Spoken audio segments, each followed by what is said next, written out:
হরিয়ানার নূতে যে দাঙ্গা হয়েছে সেই দাঙ্গার বিস্তারিত রিপোর্ট এখনো কোনো চ্যানেল বা কোনো ব্যক্তি তুলে ধরেনি। আজকে প্রথম আপনাদের সামনে সেখানকার সমস্ত ঘটনার বিবরণ তুলে ধরা হবে। তুলে ধরেছেন কে? যোগেন্দ্র যাদব। আপনাদের মনে আছে কৃষক আন্দোলনের অন্যতম নেতা, এবং তার আন্দোলনের ক্ষেত্র ছিল এই নূ থেকে শুরু করে হরিয়ানার এই প্রত্যন্ত গ্রামগুলো। এবং কৃষক আন্দোলনের সময় এই নূ গ্রাম থেকে মুসলিমরা কিভাবে কৃষকদের খাবার সাপ্লাই করেছিলেন, যখন বিভিন্ন সরকার, বিজেপি সরকার কৃষকদের সমস্ত রকমভাবে চেপে মারার চেষ্টা করেছিল। কি ছিল এই দাঙ্গার পেছনে আসল ঘটনা, সমস্ত ঘটনা তুলে ধরেছেন তিনি। সেখানে মানে সাধারণ পাবলিক থেকে শুরু করে ডিএসপি, বিডিও থেকে শুরু করে সমস্ত লোকের সঙ্গে দেখা করেছেন। যে তথ্য সংগ্রহ করেছেন সেই তথ্যের উপর ভিত্তি করে তিনি একটি ভিডিও বার্তা দিয়েছেন। দীর্ঘ ভিডিও, প্রত্যেককে অনুরোধ করব সম্পূর্ণ ভিডিওটি দেখবেন, তাহলে জলের মতো পরিষ্কার হয়ে যাবে হরিয়ানার নূতে যে দাঙ্গা সংগঠিত হয়েছে তার পেছনে কীরকম ভয়ঙ্কর পরিকল্পনা ছিল। ভিডিওটি সম্পূর্ণ দেখুন, আর আমার চ্যানেল বং নিউজ লাইভ অবশ্যই সাবস্ক্রাইব করুন। नमस्कार। नूह की हिंसा देश भर में चर्चा में है। मेरी पुरानी जान पहचान का इलाका है, मेरा कार्य क्षेत्र है। कल मैं वहीं था। नूह था, बड़कली था, जहां जहां हिंसा हुई, प्रभावित लोगों से मिला, कार्यकर्ताओं से मिला, एसपी डीसी सब लोगों से मिला। और इसलिए मैंने सोचा आपको सामने इसके पूरे तथ्य रखूं। बुनियादी बात यह है कि ये जो नूह में हिंसा हुई, ये कोई आकस्मिक हुई घटना नहीं थी। ये कोई अचानक उत्तेजना में हुआ अपराध नहीं था। ये एक दीर्घकालिक खेल का हिस्सा है। वो खेल जिससे पूरे हरियाणा, पूरे एनसीआर या शायद पूरे उत्तर भारत की राजनीति को पलटने का षड्यंत्र है। सरकार की भूमिका पर बहुत बड़े सवालिया निशान हैं। आज तो खुद केंद्रीय मंत्री ने, बीजेपी के केंद्रीय मंत्री ने सवाल पूछे हैं हरियाणा सरकार से, जो सरकार की मंशा पर सवालिया निशान लगाते हैं। उप मुख्यमंत्री ने कबूल कर लिया है कि हाँ, कुछ गड़बड़ी तो हुई, लेकिन मामला सिर्फ छोटे मोटे अधिकारियों, पुलिस प्रशासन का नहीं। मामला बड़ा है, सरकार का है, राजनीति का है। जहां सरकार और राजनीति ऐसे खेल में संलिप्त हो जाए, वहां समाज की जिम्मेवारी बनती है। और मेवात चूंकि बहुसंख्यक मुस्लिम इलाका है, इसलिए जाहिर है वहां के हिंदू समाज, वहां के मंदिर, इन सब की सुरक्षा की नैतिक जिम्मेवारी, कानूनी नहीं, प्रशासनिक नहीं, लेकिन नैतिक जिम्मेवारी वहां के बहुसंख्यक समाज, मुस्लिम समाज की बनती है। और इसलिए सबको मिलकर किसी तरह से उस इलाके में शांति बनाए रखने का प्रयास करना है। इसी उद्देश्य को लेकर मैं मेवात में गया था। मेवात, जैसा मैंने बताया, 2001 में पहली बार मैं गया था। वहां हम जयप्रकाश नारायण के जन्म शताब्दी पर एक संपूर्ण क्रांति यात्रा निकाल रहे थे, और तब से अब तक कोई पिछले 22 साल से जीवंत रिश्ता रहा है उस इलाके से। बार बार आना जाना रहा है, वहां की समस्याओं के बारे में, वहां कई यात्राओं के दौरान भी गए हैं, और वहां का सुख दुख, उससे एक रिश्ता रखा है। मेवात एक सांस्कृतिक क्षेत्र है, भौगोलिक सांस्कृतिक क्षेत्र है, जिसका आधा हिस्सा समझ लीजिए हरियाणा में है, आधे के करीब राजस्थान में है, और एक छोटा सा हिस्सा उत्तर प्रदेश के ब्रज मथुरा की तरफ भी है। यहाँ के आबादी में मुख्य लोग हैं मेव, मगर फिलहाल हम चर्चा कर रहे हैं इसके राजस्थान वाले हिस्से की नहीं, बल्कि हरियाणा वाले हिस्से की, जिसे मेवात जिले का नाम दिया गया था, अब नूह जिला जिसको कहा जाता है। पहले गुड़गांव जिले का हिस्सा हुआ करता था, अब एक अलग जिला बन गया है, नाम है नूह, उसका डिस्ट्रिक्ट हेडक्वार्टर है नूह, और वहीं पे ये हिंसा की वारदात हुई है। उसके साथ एक जगह है बड़कली चौक, जो अंदाजन 25-30 किलोमीटर दूर होगा वहां से, वहां पर भी छोटी हिंसा हुई है। ये दो जगह पे हिंसा हुई 31 तारीख परसों। ये इलाका बेहद गरीब इलाका है। जब नीति आयोग ने हाल ही में 3-4 साल पहले नीति आयोग ने पूरे देश के सबसे बैकवर्ड जिलों की सूची बनाई, 200 सबसे देश के बैकवर्ड जिलों की सूची बनाई, उन्हें एस्पिरेशनल डिस्ट्रिक्ट्स का नाम दिया गया। मतलब यह था कि जहां सबसे बुरी अवस्था देश में है, शिक्षा की दृष्टि से, रोजगार की दृष्टि से, आर्थिक दृष्टि से, महिलाओं की स्थिति, और 9 जिला देश का सबसे बैकवर्ड जिला घोषित हुआ था। दिल्ली की नाक के नीचे गुड़गांव से मुश्किल से 40 किलोमीटर दूर नूह जिला पूरे देश का सबसे बैकवर्ड जिला घोषित हुआ था। और याद रखिए, हरियाणा का और कोई भी जिला, बाकी 20 जिलों में से एक भी जिला उस सूची में नहीं था। अब आप अनुमान लगा सकते हैं क्या स्थिति है। गरीबी है, भयंकर बेरोजगारी है, शिक्षा की हालत बहुत खराब है, महिलाओं की शिक्षा में देश में सबसे कमजोर इलाकों में से एक है, और वहां राजनीति पर चंद परिवारों का कब्जा रहा है। आज उस सब की बात नहीं। उस इलाके के बारे में जो कई दिनों से अंदेशा था, मैं कई साथियों के साथ वहां जाता रहा हूं, और जब जब साथियों से बात हुई, हमेशा बात में यह पक्ष आया कि यहां कुछ ना कुछ बड़ा करने का षड्यंत्र हो रहा है, यहां कुछ ना कुछ होगा, कुछ ना कुछ करवाया जाएगा। यह घटना आज की नहीं है, काफी समय से ये सब चल रहा है। देश में जो लिंचिंग की प्रमुख घटनाएं हुई हैं, जिनका नाम बार बार आता है, हम भूल जाते हैं कि उनमें से अधिकांश घटनाओं का संबंध इसी इलाके से, इसी मेवात से। पहलू खान, जिसकी लिंचिंग देश की सबसे पहली खबरों में से एक बनी थी, पहलू खान यहाँ के ये गांव का है। जब उसकी लिंचिंग हुई थी, हम उसके घर गए, वहां पे गांव उसको गाय भेंट करके आए थे। रकबर खान, जिसकी लिंचिंग उसके तुरंत साथ में हुई थी। फिर जुनैद करके जो लड़के की लिंचिंग हुई थी, वो भी इसी इलाके से। कुछ दिन पहले, आपको ध्यान होगा, कुछ महीना पहले खबर आई थी नासिर और जुनैद की हत्याकांड की। वो दोनों भी इसी इलाके से हैं। गांव राजस्थान वाले मेवात में था, मगर हत्या हरियाणा वाले हिस्से में हुई थी। और दिल दहला देने वाला वो जो कांड था, ये सब हो क्या रहा था? ये सब कहीं ना कहीं एक तैयारी हो रही थी।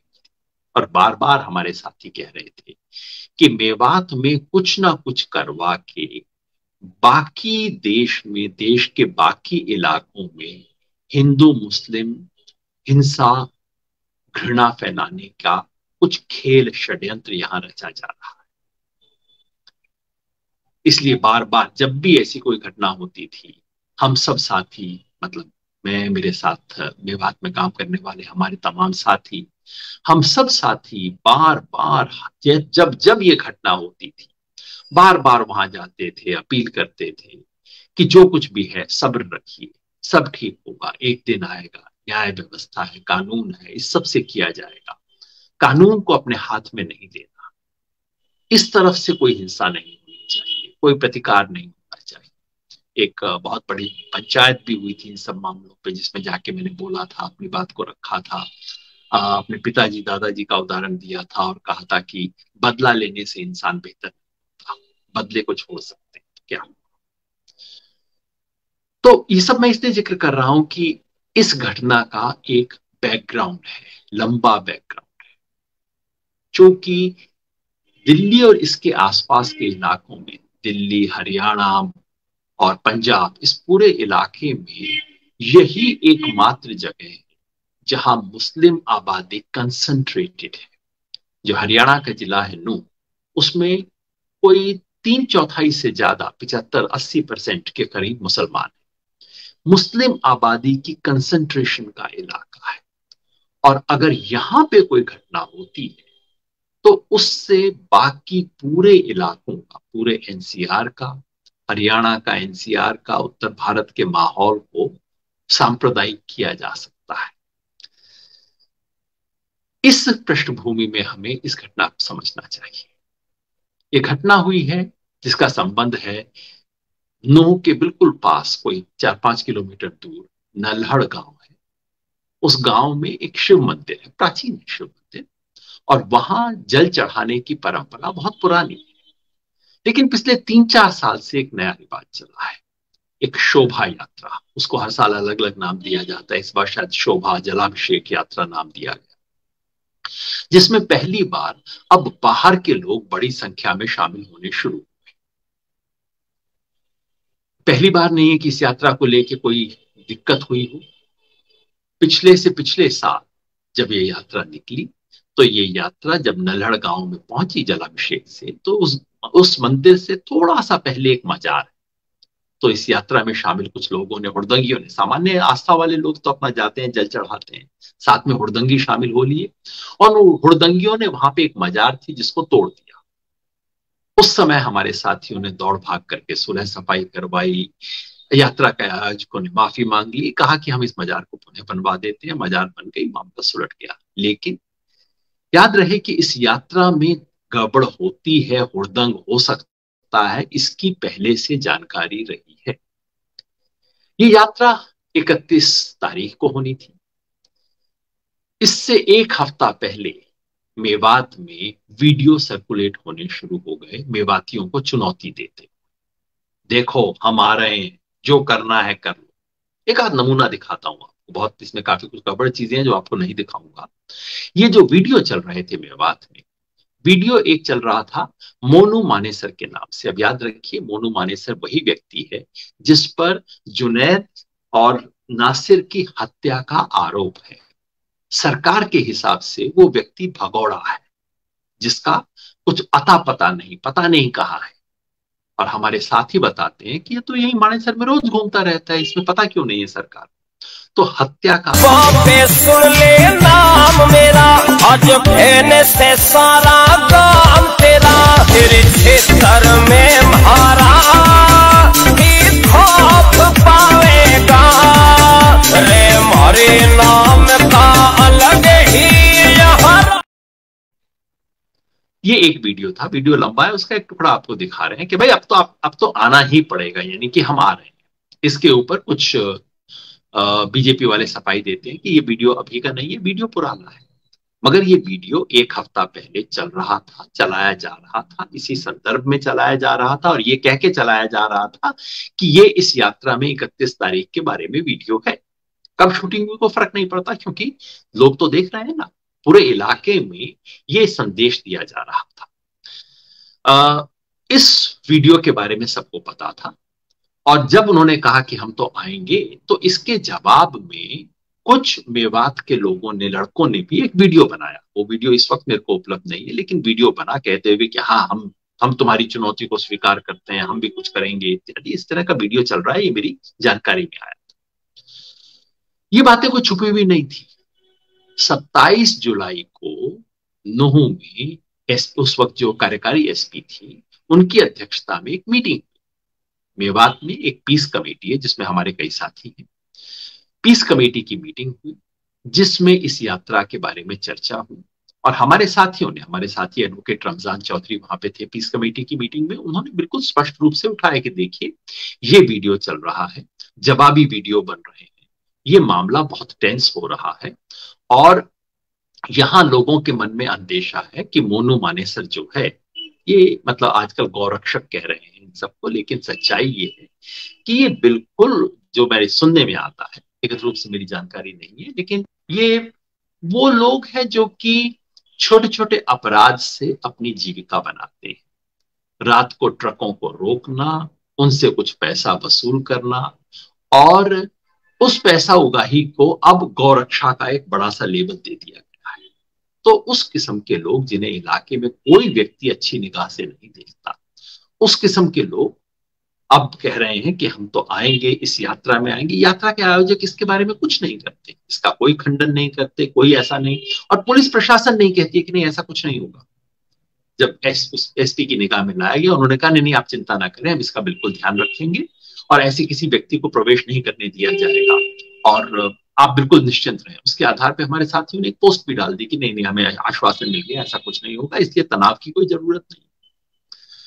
फिर 31 तारीख को यात्रा शुरू होती है, और यात्रा की शुरुआत में ये सुबह एक और वीडियो रिलीज किया जाता है। ये है कोई बिट्टू बजरंगी करके, फरीदाबाद इलाके का है, और वो आदमी फिर चुनौती देते हुए वीडियो रिलीज करता है। आप देखिए, इसकी भी एक झलक देखिए, पूरा नहीं दिखाऊंगा, इसकी भी एक झलक देखिए आप कि ये किस तरह की बातें की जा रही हैं। पूरी लोकेशन दे दूं उनको, मैं कहाँ कहाँ आ रहा हूँ। नहीं ये बोलेंगे कि बताया नहीं, ये बताया नहीं, और ये बोलेंगे कि बताया नहीं कि हम ससुराल आए और मुलाकात नहीं हुई। तो इसलिए हम पूरी लोकेशन देंगे। अभी हम पाली हैं और निकलेंगे धौस से ही। फूल माला तैयार रखना, कोई दिक्कत नहीं है। जी जा रहे तुम्हारे। हाँ बिल्कुल, क्योंकि ये बोलते हैं ना कि बताना नहीं, निकल गए जी, बताया नहीं, पूछा नहीं। ये सारे मुलाकात करने के लिए। और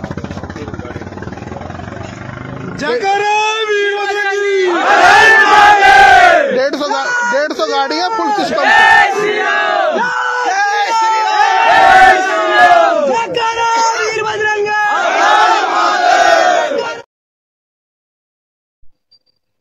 ये सिर्फ नमूने में आपको दिखा रहा हूं। उस समय कुछ और चीजें सर्कुलेट कर रही थी जिसमें बहुत ही खराब भाषा का इस्तेमाल। यहाँ भी एक नमूना है, वो जीजा साला, मतलब किस तरह के इशारे किए जा रहे हैं आप खुद समझ सकते हैं।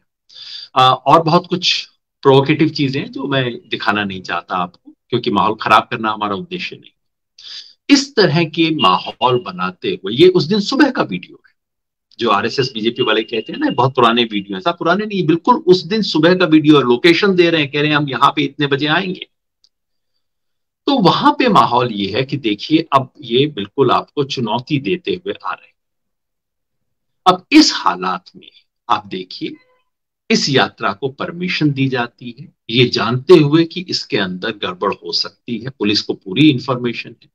कल इंडिया टुडे ने एक स्पेशल इन्वेस्टिगेशन करके दिखाया है कि सीआईडी की तरफ से बाकायदा सरकार को इंफॉर्मेशन थी कि इस यात्रा के अंदर गड़बड़ी होने वाली है। कल खुद सीआईडी का व्यक्ति कबूल कर रहा है, इंडिया टुडे की टेप के ऊपर ही बात आई। तो ये जानते हुए इस यात्रा को परमिशन दी गई। परमिशन सरकार दे तो सरकार ये भी कह सकती थी कि भाई जो जेन्युइन यात्री हैं, जो आ रहे हैं जलाभिषेक करने, उनको हम आने देंगे। महिलाएं आती हैं, बच्चे भी आते हैं, सामान्य यात्री आते हैं, लेकिन ये जो सब साथ में हुड़दंगी आ रहे हैं इनको हम परमिशन नहीं देंगे। लेकिन नहीं, सबको परमिशन दी गई।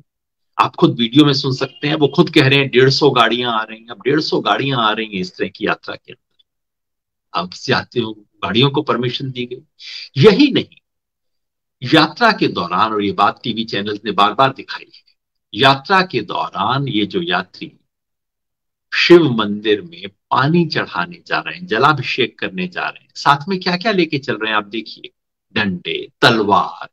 और ये लोग कहते हैं इसमें क्या बुराई है साहब, डंडे तलवार लेके चलने में क्या कोई गैर कानूनी है? अब देखिए, ये इस यात्रा, इसके बारे में आज केंद्रीय मंत्री राव इंद्रजीत ने भी सवाल पूछे हैं। कम से कम किसी ने तो सवाल हो रहा है। लोगों ने अपने हाथों में पत्थर उठाने शुरू कर लिए। मैं आपको दिखाना चाहूंगा कि एक हाथ गन भी है, आप देख सकते हैं, उनके हाथ में एक गन भी पकड़ी हुई है। हाँ, देख सकते हैं आप, गन पकड़ी हुई है। तो आप यहीं से समझ सकते हैं कि इस समय माहौल कितना खराब है। ये पुलिस की वैन है, मैं आपको दिखाना चाहूंगा, जो पीछे की तरफ जा रही है। पर आप देख सकते हैं वहां पुलिस तैनात है, पर पुलिस बल यहाँ अभी इतना कम है कि शायद वो इस समय मौके को संभाल ना सके, यहाँ लोगों को कंट्रोल ना कर सके।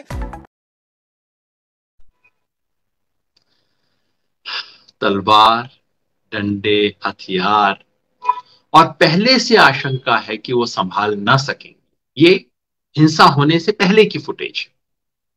पहले से आशंका है कि नहीं संभाल सकेंगे। जब ये यात्रा नूह के पास आती है, नूह शहर का किनारा है, वहां पे मोड़ पे, मेवली मोड़ बोलते हैं, वहां पे जब पहुंचती है तो वहां पे जो मैंने सुना, इसकी कोई मैं तस्दीक नहीं कर सका, वहां पे एक गाड़ी थी जिस गाड़ी के ऊपर लिखा हुआ था गौरक्षक।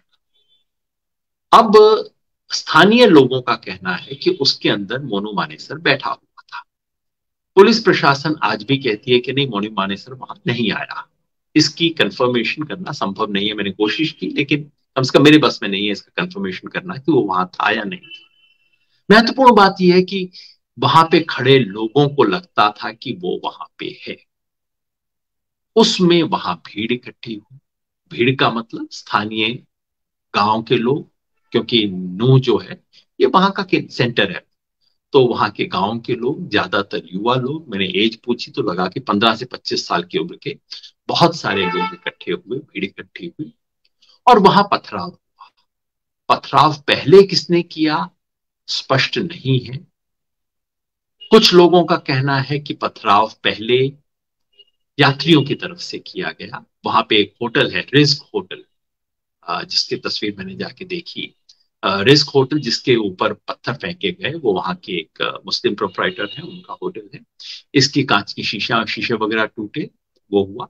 तो कुछ लोगों का दावा है कि पहला पत्थर यात्रियों की तरफ से फेंका गया, लेकिन अधिकांश लोग जिनसे मैंने बात की उनकी समझ थी कि नहीं, पहला पत्थर सड़क से फेंका गया। ये इस इस संदेह में कि मोनू मानेसर की गाड़ी वहां से जा रही। और वहां पथराव शुरू हुआ और पथराव शुरू होते उसी पथराव में 2 होमगार्ड के जवानों की मृत्यु हुई, जो सबसे दुखद चीजों में से है, जिसका कोई लेना देना नहीं है इस चीज से। वो तो एक अपनी ड्यूटी करने के लिए आए हैं दोनों। उन 2 लोगों की मृत्यु इस पथराव में हुई। पत्थर वहां के युवाओं ने चलाए, जो कि मेव मुस्लिम समाज से संबंधित थे। इसके बारे में कोई दो राय नहीं हो सकती है। पत्थर चले, इन दोनों जवान घायल हुए, बाद में मृत्यु हो गई इनकी। और पुलिस वहां से फिर उसके बाद एकदम गायब हो गई। और फिर वहां अगले 2-2.5 घंटे तक खुलकर आगजनी हुई। गाड़ियों को, जो गाड़ी दिखाई दी उसको आग लगाई लोगों ने, और पथराव हुआ, दुकानें लूटी गई, कुछ दुकानों में आग लगाई गई। और उस पूरे दौरान पुलिस वहां से गायब रही। जो यात्री वहां से भाग के मंदिर की तरफ चले गए और वो सब इकट्ठे हो गए। जब वो मंदिर के नजदीक पहुंचे तो उनका वहां एक गांव है, नलड़ गांव जो है, नलड़ गांव के कुछ लोगों से उनका मुकाबला हुआ, संघर्ष हुआ। वहां पे लोगों को चोट आई, लेकिन वहां हताहत होने की खबर नहीं है फिलहाल। वहां पे संघर्ष हुआ। फिर उसके बाद सारे यात्री मंदिर के अंदर चले गए और वहां सुरक्षित थे। मंदिर को घेरा गया, मंदिर पे पत्थर वत्थर चलाए गए, ये सब खुद पुजारी ने कहा है कि नहीं, ऐसा कुछ नहीं हुआ। लोग मंदिर में आ गए, मंदिर में सुरक्षित थे और शाम को उन्हें मंदिर से बाहर निकाल दिया गया। इधर नूह शहर के अंदर हिंसा जारी रही 3-4 घंटे तक। हमारे साथियों ने बताया कि एक मजिस्ट्रेट मिसेस जैन थी, वो फंस गई थी वहां उस हिंसा के अंदर।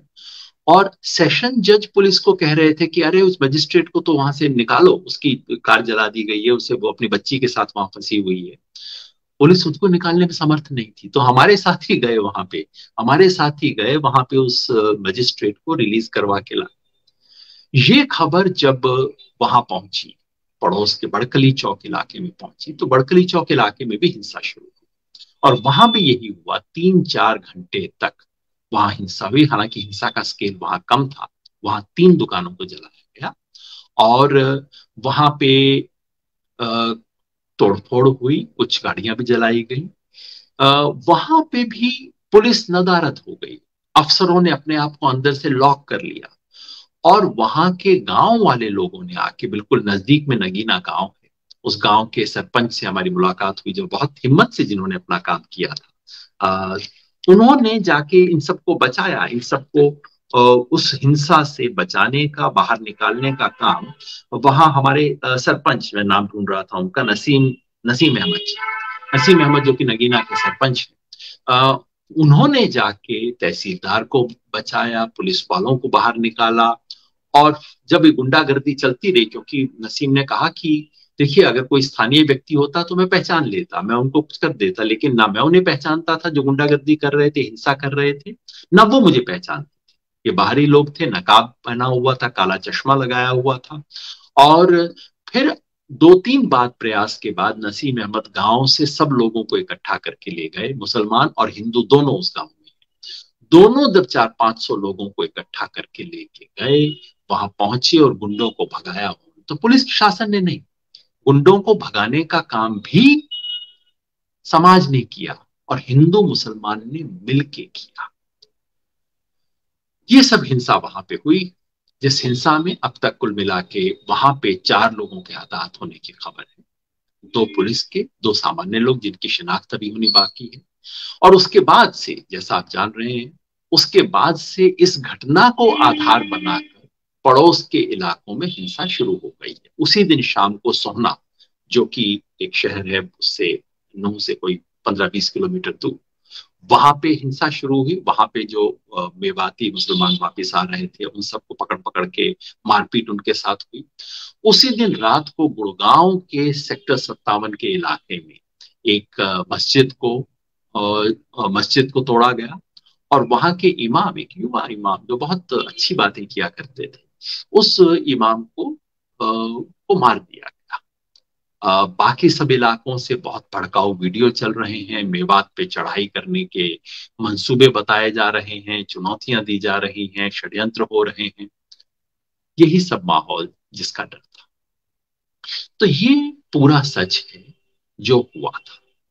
देखिए, फिर मैं स्पष्ट कर दूं कि धार्मिक अनुष्ठान मनाना परंपरा है और वहां के समाज का अधिकार है।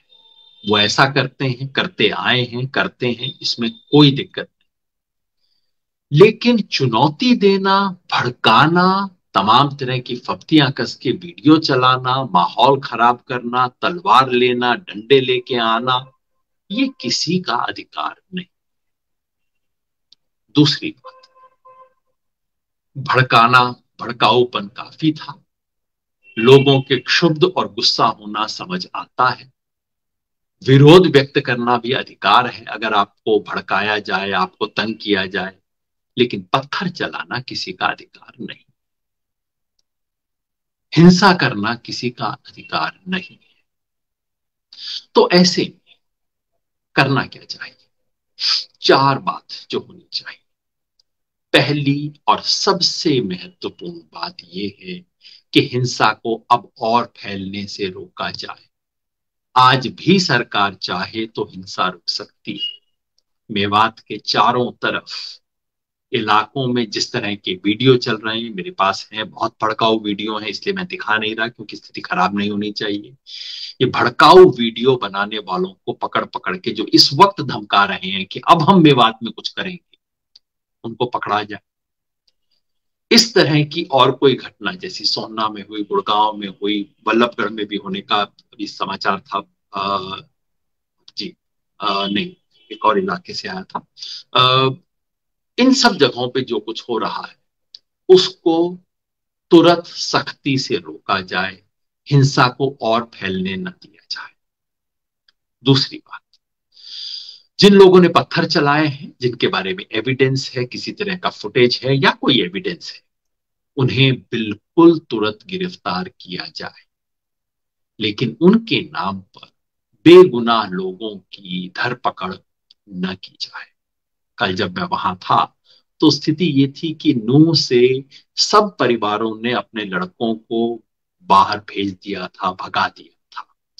जब नगीना गांव में गया, जिस गांव के लोगों ने आके डिफेंड किया, तहसीलदार को बचाया, जिस गांव के लोगों ने गुंडों को भगाया, उस गांव के आधे लोग इस वक्त अपने घर छोड़ छोड़ के खेत में भागे हुए।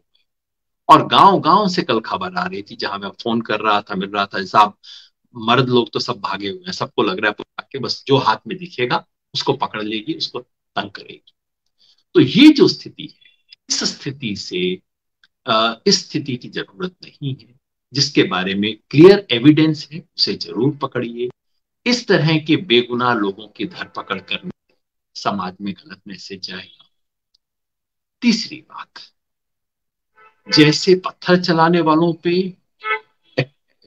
एक्शन होना चाहिए, ठीक उसी तरह से ये जो भड़काऊ वीडियो बनाने वाले, चलाने वाले, प्रसार करने वाले और इसके सहारे सांप्रदायिक माहौल खराब करने वाले तमाम लोगों पर कार्रवाई होनी चाहिए। कल जब मैं एसपीडीसी को मिला तो उन्हें दोनों बातें मैंने कही, पत्थर वालों को पकड़िए और इन वीडियो वालों को पकड़िए। इन दोनों लोगों को पकड़ के जेल में कीजिए ताकि इससे समाज में मैसेज जाए कि ये चीज नहीं हो सकती। चौथी बात, पुलिस प्रशासन की जो भूमिका रही है उसकी जांच होनी चाहिए। ये सारी सूचना होने के बाद इनको अनुमति क्यों दी गई? अनुमति दी गई तो ये गाड़ी, घोड़ा, ये साथ में डंडा, तलवार, ये सब लाने की अनुमति कैसे दी? और अगर ये सब था तो पर्याप्त पुलिस बंदोबस्त क्यों नहीं था? क्या ये प्रशासनिक चूक थी, गफलत थी, या कि कहीं से इशारा था? हो लेने दो, एक बार मेवात में हो जाने दो।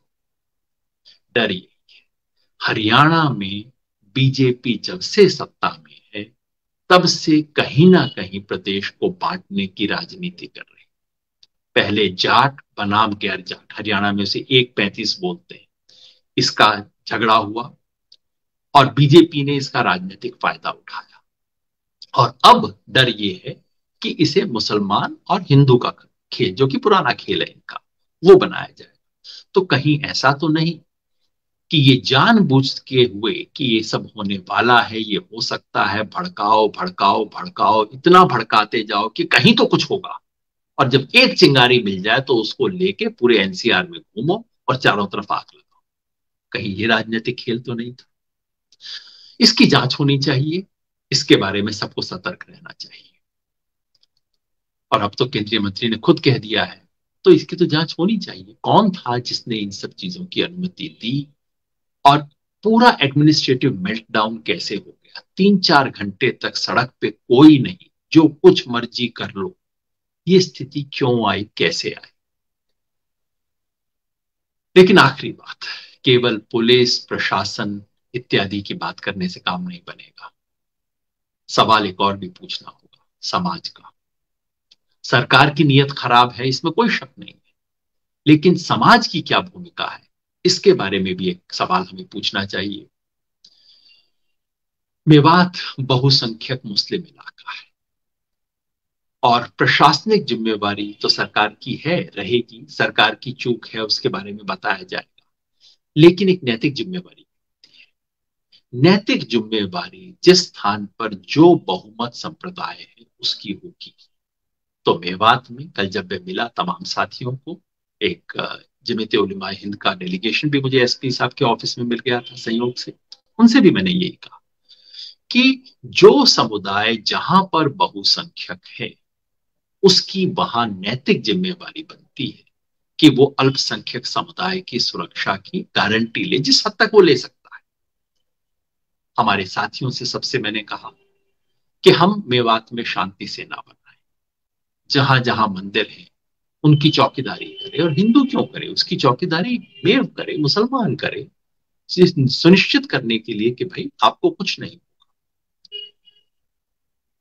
वहां के जो हिंदू समाज है उसको एक दोबारा एश्योरेंस मिले। इस तमाम घटनाक्रम में जो एक चीज नहीं हुई, जहां से मैंने शुरुआत की थी वहीं से मैं समाप्त करूंगा, इस पूरे घटनाक्रम में जो एक चीज नहीं हुई वो थी कि समुदायों की आपस में भिड़ंत नहीं हुई, समुदाय नहीं बढ़ रहे थे, जो कि दिल्ली में दुर्भाग्यवश हुआ था। पूर्वोत्तर दिल्ली में जो हुआ, मोहल्ले मोहल्ले एक दूसरे से लड़ रहे हैं, पड़ोसी एक दूसरे के खिलाफ लड़ रहे हैं, वैसा कुछ नहीं हुआ। अधिकांश हमला करने, ये जो बाहर प्रदर्शन में लेने आए, शोभा यात्रा के अंदर आके हुड़दंग जो कर रहे थे, ये इन सब लोगों का मेवात से कोई संबंध नहीं था। और जिन लोगों ने आके पत्थरबाजी की मेव समाज के नाम पे, उन्हें भी अधिकांश स्थानीय लोग कह रहे थे जी कि हम इनको पहचानते नहीं है। तो जो भी हुआ, कम से कम ये जो एक संबंध का धागा है वो नहीं टूटा है, पड़ोसी पड़ोसी के खिलाफ नहीं है, गांव के लोग गांव के लोगों से लड़ नहीं रहे हैं, लोग मिलके काम कर रहे हैं। और इसलिए मैं समझता हूं इस सामाजिक, सरकार जो भी करे, जो भी षड्यंत्र हो, राजनीति के जो भी षड्यंत्र हो, समाज को बचा के रखना है। और समाज को बचा के रखने का तरीका ये है कि वहां का बहुसंख्यक समाज ये जिम्मेवारी ले, वे मुस्लिम समाज जिम्मेवारी ले कि यहाँ के मंदिर, यहाँ के हिंदुओं को हम सुरक्षा देंगे। तभी हमारा हक बनता है कि राष्ट्र के स्तर पे हम कहें कि जो राष्ट्रीय स्तर पे अल्पसंख्यक है उन्हें राष्ट्रीय स्तर पे बहुसंख्यक समाज एक सुरक्षा। मेवात की बहुत लंबी संस्कृति है। मेवात का इस्लाम एक बहुत अलग किस्म का इस्लाम है, जो 50-60 साल पहले तक हिंदू परंपराओं, मान्यताओं, रीति रिवाजों के बहुत नजदीक रहा है। आज भी वहां के पाल जो है वो हिंदुओं गोत्र के बिल्कुल समानांतर चलती है। आज भी बहुत नजदीकी का रिश्ता है। ये रिश्ता टूटने ना पाए। राजनीति होगी, चुनाव होंगे, आएंगे चले जाएंगे, लेकिन समाज बना उसे हमें बचाए रखना है।